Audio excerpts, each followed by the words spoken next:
Bonjour et bienvenue, voici notre tour d'horizon économique, géopolitique et boursier. Nous sommes le lundi 13 janvier pour comprendre comment tourne la planète finance. C'est sur la bourse au quotidien et nulle part ailleurs. Et l'épisode du jour s'intitulera 15-0. Et non, ce n'est pas le premier point d'un jeu de match de tennis. 15-0, c'est le score semaine de hausse versus semaine de baisse depuis le 2 octobre dernier. Bon, alors évidemment, les puristes me rétorqueront que si lors de la 8e semaine, à partir du 2 octobre, les indices n'ont pas progressé, c'est donc qu'ils ont baissé. Oui, moins 0,25 sur le CAC ou le S&P 500. Mais je voudrais quand même vous faire observer qu'à Wall Street, il n'y a pas eu une seule semaine depuis le 2 octobre où il n'y a pas eu au moins un des trois indices qui terminait dans le vert, même si globalement, chacun a connu au moins une semaine de consolidation. Et il faut voir ce qu'on entend par consolidation, c'est-à-dire en fait tout simplement les cours ont évolué à plat, avec un repli de moins 0,2 ou moins 0,3, qui aurait pu être d'ailleurs gommé au moment du fixing le vendredi.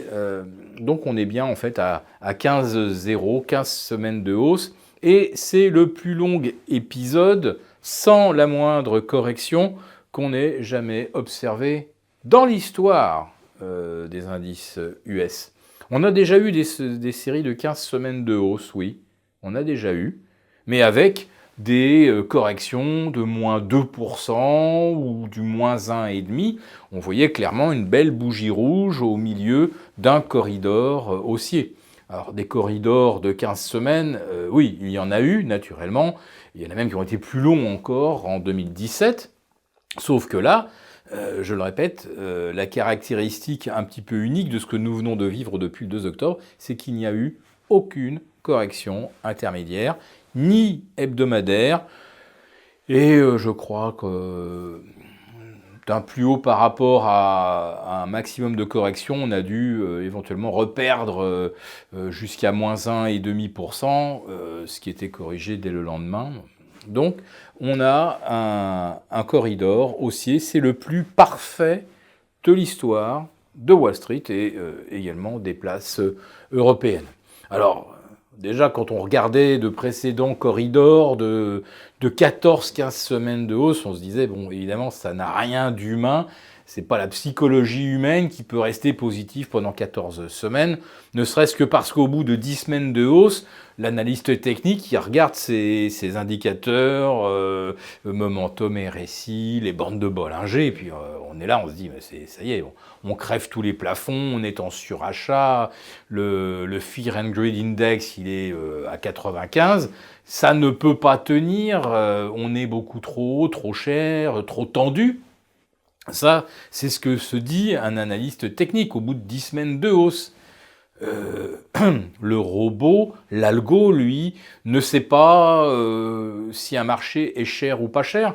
Ce sont des notions finalement très, très subjectives et humaines. Un algo, il voit simplement que tous les voyants restent au vert, la trajectoire, on ne rebaisse jamais plus bas qu'un précédent creux, on fait un haut toujours plus haut. Et l'algo considère à chaque fois que la configuration est parfaitement haussière et le demeure, et que ce soit pour une 14e ou une 15e semaine, ce n'est pas la notion de cherté qui va empêcher un algo de continuer de tirer, et d'autant plus que on a de plus en plus de gens qui se disent en face, je vais alléger parce que c'est pas tenable.